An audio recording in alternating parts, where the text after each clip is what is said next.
try to make me feel embarrassed. There are taps I've been in name, but they tell me I'm the one with problems. They're the ones who are insane. So for those who are but won't admit it, you shouldn't be like that, cause you could be 20% cooler and 10 seconds slower. Shout it out. I'm proud to be a Brony. Yeah, yeah. I'm proud to be a Brony. Hello, mayors and gentle colts, or should I say my fellow bronies. Welcome to the pilot episode of I'm Brony and I'm Proud. If you are a Commitments fan, that is a reference, but enough about that. I've got Paul Hocksenar with me, and the purpose of this show is to talk about how we sort of got into the fandom, and Paul has graciously donated his time and for the pilot, and we've had actually quite a bit of interest on our Facebook group, Mel/Vic Bronies, and there should be a fair bit of content for the months to come. So, welcome, Paul. Hi, how's it going there? Oh, pretty good, pretty good. Going well. I guess let's sort of start from the beginning. I guess Paul actually has come from probably from the most normal ways to enter the fandom, and we all have our own stories. Some are more hardcore than others, but it's really sweet. So over to you, Paul. Yeah, so my introduction to Generation 4 My Little Pony was through Boomerang on Foxtel. So me and my daughter started watching it together, because Boomerang has lots of programs with kids. You know, you're watching the kids' channels. And it was like, hey, this is actually really good. And so we started watching them, and then I went to like JB Hi-Fi and found the DVDs for I think it was Series 1 and a bit of Series 2, and bought them, and we would watch them. So it was quite a bit of a fan of the series even before I knew what bronies were. And I even stumbled across on, you might know this, the website that has death battles, and I saw the Rainbow Dash versus Starscream, and I thought that was hilarious. So really, yeah. And so I was talking about it to friends about how the show even before I knew what bronies were, and then I started hearing about bronies, but it was more portrayed as the 40-year-old man with collecting ponies and lives by himself. It wasn't really painted in a positive light, but as time went on, I started, reading up a bit more on it. I got onto Bronies Australia, and then I heard about, obviously, PonyCon in Melbourne. So, I took my daughter to that. So, I knew that there was cosplay involved. So, for her, I got a couple of costumes made up for both days.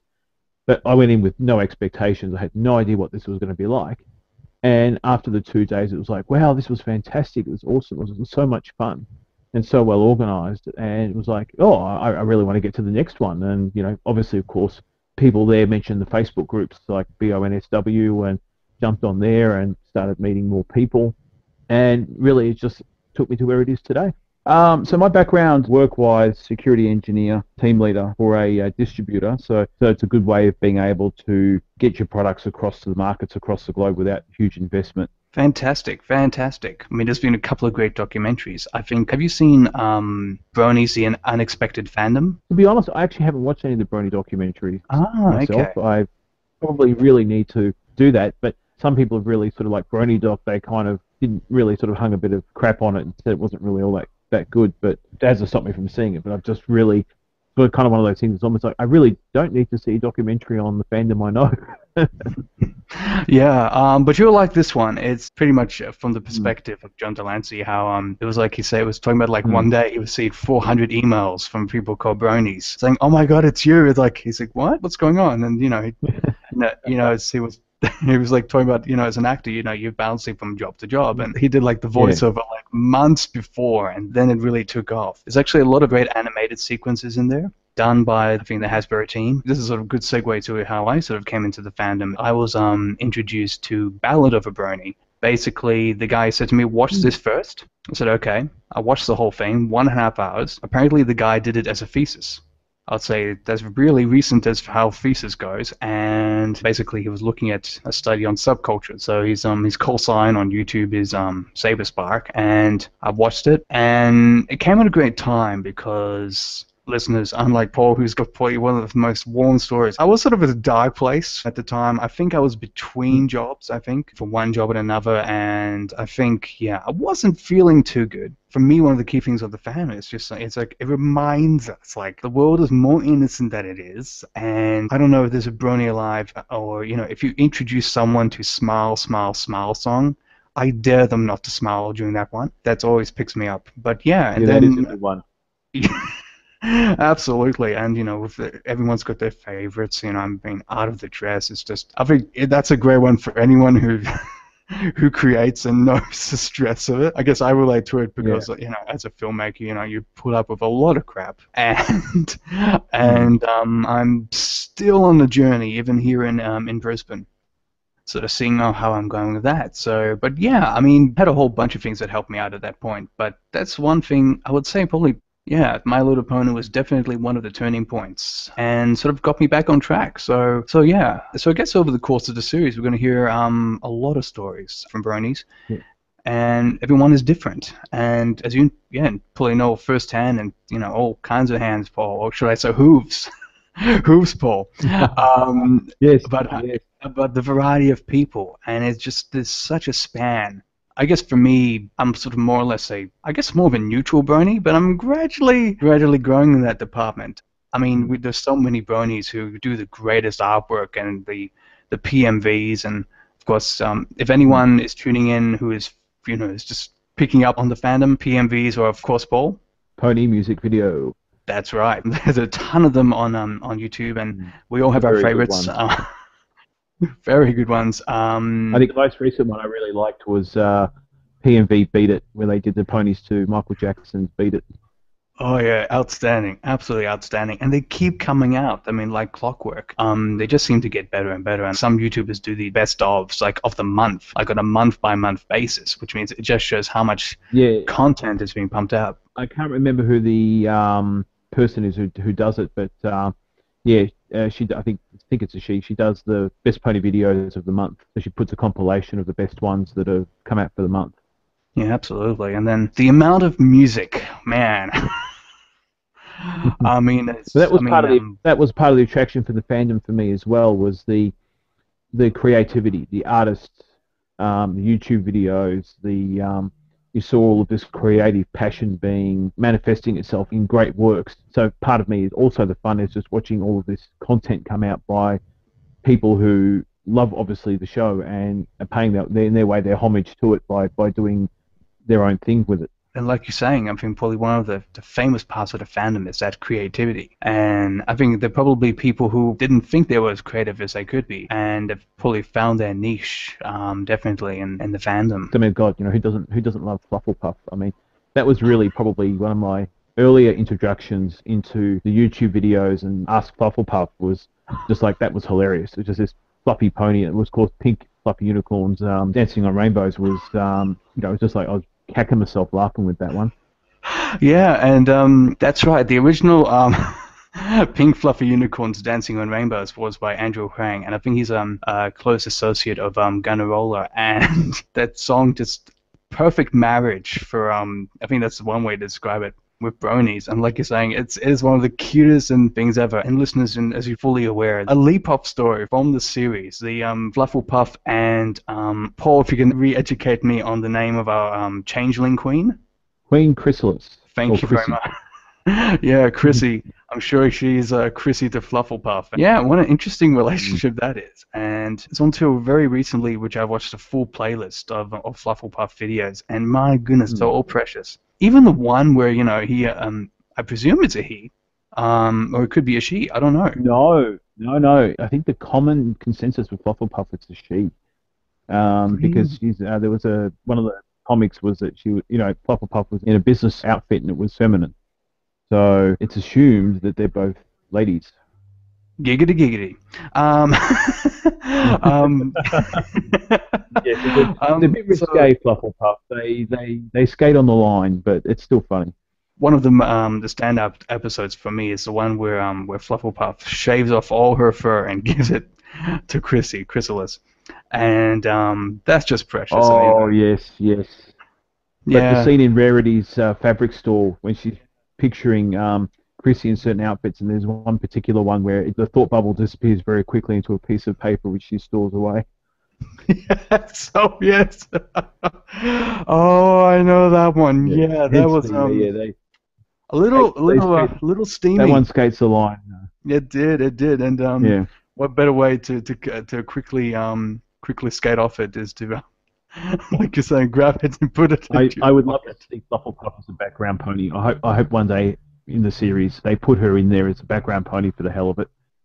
Oh, absolutely, and like you're saying, that's a huge thing. How much they've taken on board the contributions of the fandom. The fandom itself is like a metaphor for social media. It's just two-way dialogue, and it's having this influence on the show. I squealed when I saw the promo, and they had a shout out to Bronies, and I was like, "Oh my God, we're that big." Well, look at the end of Series 4. They did homage to Dragon Ball Z. Man, that was epic. Oh my God. It was just like, no, they're not going there. Yeah, they're going there. It's become Dragon Ball. Oh my God, it's Dragon Ball. It's fantastic. Well, at least they didn't use Spike as a Dragon Ball, which was really good. And I think the last epic battle was, well, yes, the Changeling battle, wasn't it? Then seeing the Matrix music dubbed over it on YouTube. That was a good sequence, the Changeling battle. I quite enjoyed that. Clearly a show for little girls, right, Paul?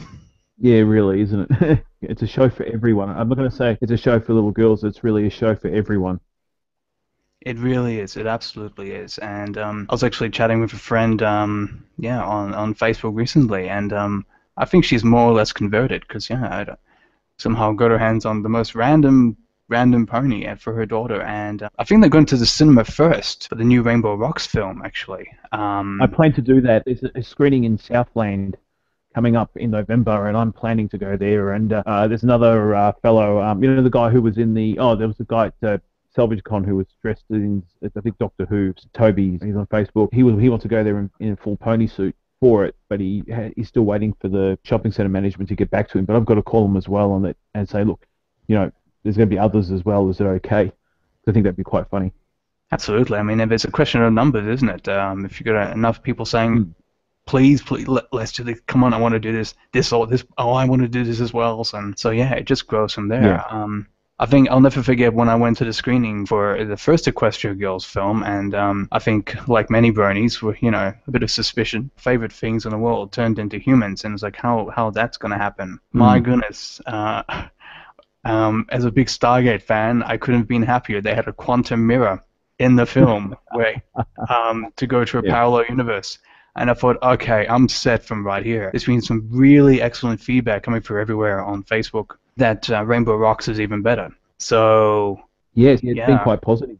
But I'm trying to avoid any spoilers, or I don't want to have it sort of ruined, because I'll take my kid Clubby along with me to see that one, and hopefully enjoy it. Same as me. I'm a purist when it comes to that sort of stuff. It's like, I don't want to know anything. And I think I ended up sharing a picture that I knew it was related to the film. It's like, I don't know what it is. It just looks cool. And I guess, I'm one of those bronies that shares a lot of content. It's like, I see it, gotta share this, gotta share that. I posted on one particular weekend. I had a day off, and I did bugger all, and I put a thing of Derpy, what I found on Google Images, going, I've done absolutely nothing all day. Oh, classic Derpy. Not exactly sure how that happened. Maybe is that something that's evolved for the fandom? Derpy was an accidental. When the animators were making the episode that Derpy was in, they made a mistake with her and had her with Derpy eyes. So it was too late to change her, so they put a pony in front of her. But in post-processing, that pony was removed. And of course, Derpy was left there, this background pony with Derpy eyes, and people grabbed hold of her from there. And so she ended up becoming like the Where's Wally. They would put her in the background, and people would look out for her. Of course, there was that infamous episode where they gave her a speaking role, but because of the way she was talking, and obviously her name Derpy, unfortunately some disabled people got offended by it. But more people were positive. More people loved it. But Hasbro got scared because there was, a few negatives on the disabled front, because apparently in the US, Derpy is a derogatory term for a disabled person. Some people took offense to that, and then she disappeared for a little while, but of course made her return in Series 4. I think my first exposure to Derpy was, oh my goodness, it's a video when it's just a spotlight on her in the blackness, and she's actually apologizing. Save Derpy, I think it was. Yeah, that's right. And gosh, I felt for her right here, right here. Of course, listeners, I'm tapping my heart, but that's another thing about the fandom. So much heart, so much love. We saw Yeah. that at Salvage Con. We got a good dose of the community rallying behind us and making it a great day. We couldn't have done it without their help. So yes, there's definitely that. Why is Salvage Con called Salvage Con? Ah, right. So what had happened with Salvage Con is originally myself and Brilliant Peterson and Harry, I got wind of sort of Harry and Brilliant talking about doing a mini con. So, obviously a couple of Thursdays nights ago, I got hold of them at Brill. We started, started getting a Skype chat going, and then we started talking about doing a mini con. And then Brill starts getting other people in, and he knows, and all of a sudden we've got this big community chat going on. And we're going through, we were given advice of a venue that was that might be suitable, which was obviously the University of New South Wales. And we started talking about names, and Salvage Con came up because we were salvaging a convention. So it was really we're just trying to salvage the day. And yeah, Salvage Con's really cool.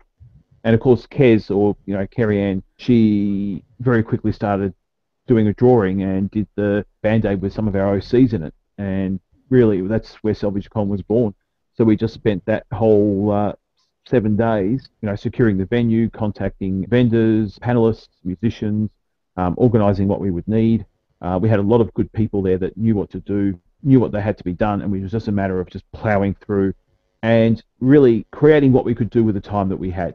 So we didn't go in with any expectations or objectives that, we'd love to do this. We go, okay, let's make sure we can secure what we want to do. And that way we knew we would have something. So it really wasn't a matter of if we were going to have a convention, it was just how good it was going to be. So we aimed low and we ended up shooting pretty high just because we had the right people helping and we just did the work. Well, that's fantastic. I had no idea that you're actually one of the principal founders of the event, so that's awesome to know. I don't really like to try to elevate any one of the organisers above the other.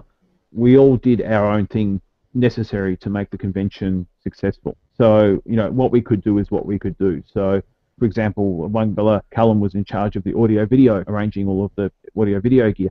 His setup was amazing. Like, when he was playing, I was like, whoa, I wasn't expecting that. I thought we'd just have a few microphones and, he had the streaming going and, had all of the audio sorted out. Brilliant was really like the chief organizer, just making sure everything was being done. We had Jono he had his own security team, so he had his own guys, and to make sure, everything, the crowds were managed. If there was any problems with an individual, they would be expelled. We had Harry organise the auctions, and I think he was also working with the panels and the events as well. Navin as well, helping with the photography, and many others as well.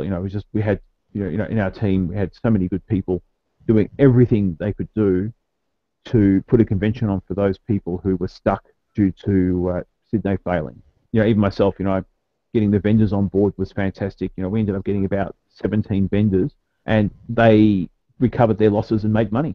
It was just all round. It all just fell into place. Like, as the convention was going on and everything was starting to be set up, some of us are passing each other and going, it's happening, we're doing it, it's actually going to happen, and we're just ecstatic, we're just buzzing because we could see that all of our hard work and everybody on the day was just, doing their bit to make it work. Because Sydney collapsed, obviously, 10 days before the event. Everyone was heartbroken, upset, angry, furious, and they had every right to be. 10 days before the event, people have already booked their flights or booked their accommodation, vendors are already gearing up to set up. So it upset a lot of people, and a lot of people also had nowhere to go in Sydney. So, once talk of a mini-con started being mentioned, we all just started to organise. It just worked out beautifully as a result, And of course, getting Ashley to come along because, she'd already been booked, she had to come. But for her to come along to Salvage Con independently was fantastic. She made her money from signings and photos, and she was wonderful. I mean, she was really, really nice. We would have loved to have had her on a panel, but unfortunately, that costs a lot of money to have a VA on a panel for 45 minutes. It was easier for us to do because it was still hard work, don't get me wrong, but we had the pieces there. So the vase was dropped. It was just really a matter of having the right people, having the right team to work hard enough at that moment to make the best out of the pieces that were there. So we all just knew what we had to do. And it was hilarious just having our OCs on it. It was, because we actually were pretty much salvaging the situation. And it was just great. Being able to make 300 people happy on the day was something, I'm proud of, and as I was saying to other people, I'm so proud of our team because we just got on with it and just did what we had to do, and it all just fell into place. We started off as Diet Con, right? Small, what can we do, what can we get? And literally by the Wednesday, 2 days before Salvage Con was to run, we were having to cull auction items because so many people put the items into auction, or we were actually having to try to rearrange our timetable to make sure we could fit everything in. Everyone just jumped on board. So the community rallied behind us, and that was the reason why we were successful on top of our own hard work, because everybody came together. We were able to act so quickly because we used the power of social networking, Skype for our meetings, Google Docs to share documents and modify them as we were discussing, and we kept providing information. So we kept, every time we had something that was concrete or we need to let people know things, we gave people information. So during that whole 7 days, we were continuously communicating with each other and communicating with the community to let them know what was going on, rather than giving an initial announcement and then being quiet. We kept that information flow going so people knew where they were at and what was happening. Wow, constant flow of information. That seems to be quite rare these days, even with social media. And it's very important. People like to see things progressing. Absolutely. Sunday was great because a fellow goes by the name of Pikachu. You might have seen him. He has the science pony sign. He did PikaCon on Sunday, which was just a park meeting, not just, but it was a park meeting at Hyde Park. And it was wonderful. It was a wonderful wind-down session. People just chilled out, chatted. I brought Chloe's mini Graphite Sketch costume, and I brought Freefall's costume. I thought I'd wear around the park, but then there was a fountain, and then we said, let's go for a walk to the fountain. So I'm dressed up full pony. And then later on, some of them went, we want to go to King's Comics. And I went, okay, I'll join you. So, you're seeing this full-sized Pegasus pony walking down the streets of the CBD. That was a really fun moment because you could just play up and do silly things. And, I went into a McDonald's there with the group and pretend ordered something, or, just bro-hooping people or hugging, or, there was even a ticket inspector writing a ticket for a car. So I went up and pretended that it was my car and gesturing in an angry way, like, what are you doing?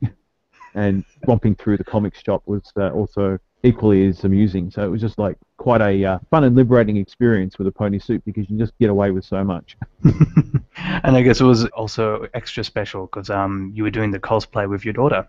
Correct, yes, that was part of the fun as well. That was a big thing. It was just like, because at the first PonyCon, she did the dress up and then thought, both of us, we should get in on this and go as a team. That was really the inspiration, as picking Soren and Spitfire as our costumes, because, the Wonderbolts are a team. So that was kind of the reason why I picked them, because the Wonderbolts are awesome for a start, but it just was a good combination.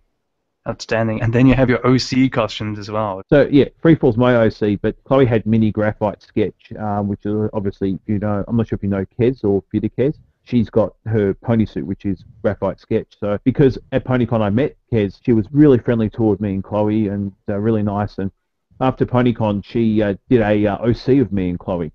It was really an act of appreciation, going, I'll dress my daughter up as your mini OC. And so that was the reason why you saw Chloe as mini Graphite Sketch this time. But for PonyCon, I'm considering getting her OC done as Swiftwings. I might get her OC costume done for her for that one. Outstanding. I'm in awe. Listeners, Paul's been actually, I guess we've seen how much he's been pouring his heart into, and just seeing the pictures, and there's a whole bunch of stuff. My Banksia is staring me out here. I've got, because I have a good working relationship with my daughter. I buy the ponies, she plays with them. From Salvage Con, I won at auction the signed Applejack from Ashley Ball and the signed Rainbow Dash by Ashley Ball, but I was also given a Banksia plush, which obviously I quite adore. I do like Banksia, despite the issues that happened with Sydney. They had a good mascot, but her pose where I've got them is like she's staring you out. Well, I know that what was it? The Equestria Girl screening. We the whole bunch of us. That was the first, I guess, meetup, or it was almost, if it was any bigger, if we did anything else, it could have been more like a con, I guess. And then we actually went to straight afterwards, and I've got my plush Rainbow Dash, who I love with all my heart, actually, and I've got a whole bunch of merch actually back home in Melbourne. My place has become strangely infested with pony. It's like, it starts off small, but after a while you go, they're everywhere. You can't. That's a bad thing, but you just go, Jesus, the collection's growing. I do love the pop vinyl ones though, or they're really good. The Applejack and Rainbow Dasher one was funny because I had my pony suit on at the time. So when the auction was on at Salvage Con, I was pretty much the auction pony Well, I'm glad you weren't auctioned off along with everything else. Should have done that. That would have been funny. Maybe for next Salvage Con, the day with freefall. Or yeah, that would be tough. I don't know. Because they Bronies would probably pay top dollar for that. But like you're saying, it just happens naturally. Yeah. Absolutely. I mean, it's like, I've seen the photos, like, you guys are celebrities now. Oh, I wouldn't say that, but it was flattering getting the attention. That's what I like. You know, everyone loves attention, but I like working for it. So, you know, doing these costumes and stuff and trying to make them look really good, and then getting people going, oh, they look awesome, and they look like, even Ashley Ball, when I saw her in a Spitfire costume, it was like, wow, this is fantastic. And she posted the photo up of us and herself up on her Instagram site. It's just like, oh, what, the voice actor posted one of our photos. She loved it. That was a thrill. When there was a Rainbow Dash, oh my gosh, oh my gosh, oh my gosh, oh my gosh, that's, you can't get more closer to vindication than that.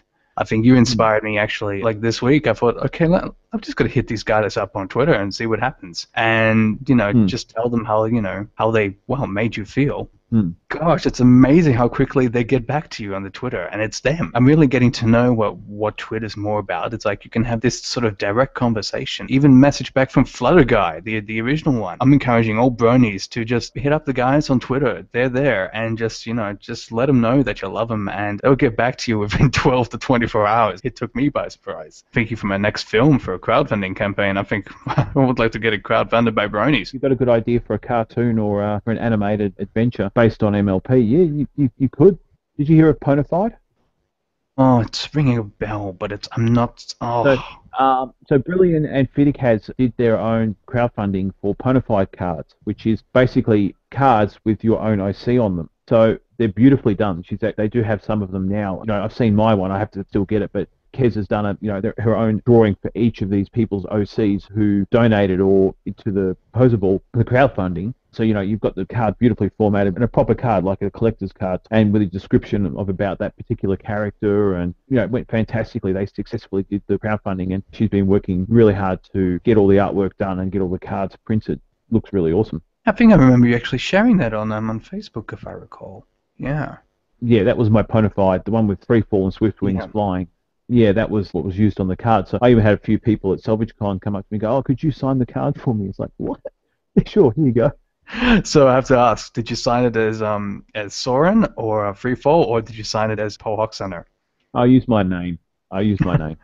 Awesome. Although, mind you, there was a picture going around where people wanted to sign it, and I had my Freefall costume on, but didn't have the pony head on, and they asked me to sign it, and I went, put the pen in my mouth, I'll do it pony, I'll sign it like a pony. And how did that go? Not too bad. It was legible. Barely.